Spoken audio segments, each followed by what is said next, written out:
atong natuki ang mga ordinansa sa Leyes de Indias kung unsaon pagtukod og mga primerong mga katilingban. Karon ato kining tiwason pinaagi sa pagtuki bahin sa plaza o mga principal streets niini. Ordinance number 114 sa Leyes de Indias nagaingon, gikan sa plaza mugawas ang upat ka principal nga mga streets sa maong katilingban. Usa-usa nga kalye mugawas tunga-tunga sa plaza. From the middle of the side of the plaza mugawas ang dalan o 2 streets from each corner of the plaza. Based on Ordinance number 115, around the plaza as well as along the 4 principal streets nga magsugod gikan sa plaza, doon na dapat mga arcades or kanang mga tindahan, mga shops, diin ang mga merchants magtapok. The 8 streets running from the plaza at the 4 corners shall open on the plaza without encountering these arcades, in order that they may be sidewalks even with the streets and plaza. So mismo sa 1573 mga kaigsuunan, gidiscuss na ang mga sidewalks. Niingon pa sa Ordinance number 116, kung bugnaw kuno kayo ang lugar, ang streets kinahanglan lapat. Kung init kayo, kinahanglan narrow or nipis. Siguro aron dili kayo mainitan ang mga tao, magtabunan og shadow sa mga buildings. However, for purposes of defense in areas nga naay mga kabayo, mas maayo gyud kuno nga lapat ang kadalanan regardless of whether bugnaw o init ang lugar. Ato makita ang mga narrow roads mga kaigsuunan dinhi lang mismo sa Talisay. Hantod karon ang mga kadalanan sa Talisay murag mga karwahe lang yapon ang paagion. Sama usab kini sa mga side streets. Sa Karkar, gagmay usab kaayo. Halos mag-abot ang duha ka sakinan kung magtagbo.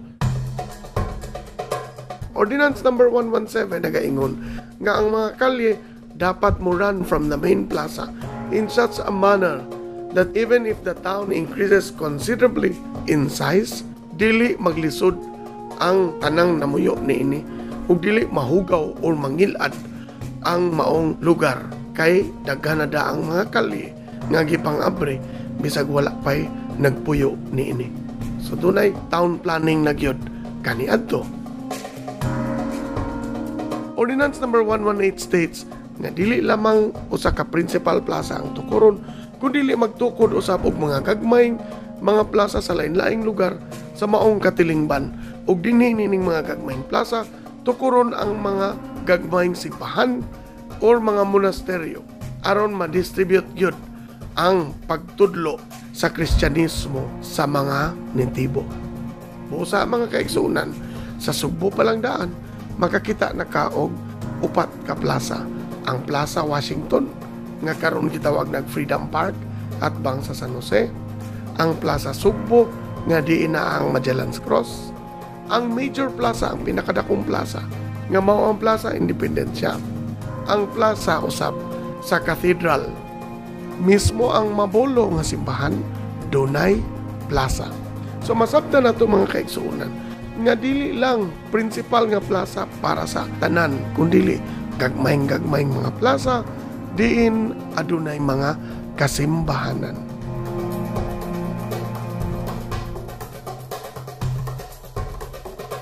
Ang Leyes de Indias nagahino sa ordinansa alang sa pagtukod sa principal church o cathedral.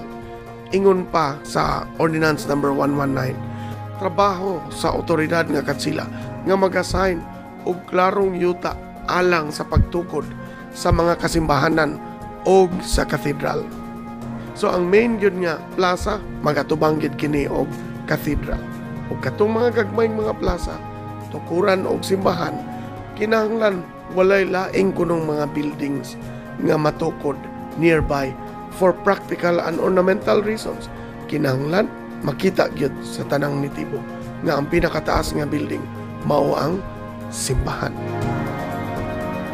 Ordinance number 120 bahin gyapon sa mga kasimbahan na nagaingon. Ang cathedral mao'y principal church sa lungsod nga naa daplin sa dagat. Tukuron gyud kini siya nga makita sa mga tao nga magpasulod gikan sa kadagatan. Kinahanglan ang mismong simbahan magamit usab pagdepensa sa mao mismong lungsod. So klaro mga kaigsuunan nga ang mga kasimbahanan sa sugod pa sa panahon sa katsila gipangtukod gamit sad para mataguan sa mga tao kung atakihon na kini sa mga kontra sa katsila. Ang mga kasimbahan ng mga bato masabtan na nato nganong habog kayo ang iyang mga bitana ug baga kayo ang ilang mga bungbong tungod kay sumala pa sa ordinansa number 120 dili lamang sila mga simbahan kundi mga buildings nga magamit pangdepensa sa baong lungsod. Natukod na ang plaza, natukod na ang simbahan, karon atong diskason ang pagtukod sa kabildo o munisipyo. Ordinance number 121 states, a site and lot shall be assigned for the Royal Council and Cabildo House and for Custom House and Arsenal, duol sa simbahan.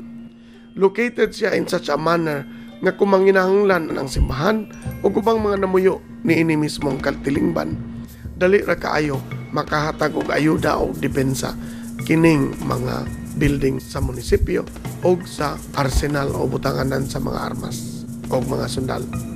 Magtukod usab og ospital alang sa mga pobre o mga sakit sa mga dili makatakod nga mga diseases. Duol sad kini sa simbahan. Apan kung ang mga sakit makatakod, tukuron gyud ang ospital layo sa maong sentro aron di mataptan ang tanan sa katilingban. In fact, mas maayo gyud nga itukod kini nga klaseng sa ospital nga makatakod ang mga sakit sa usa ka elevated place. Busa masabtan nato ngano ang Eversley Child Sanitarium sa panahon pa sa mga katsila dito gyud nahimutang sa Hagubiaw tungod kay habog kini nga lugar. Mubalik ang kabilin human ni ining mga gamayng pahinumdom.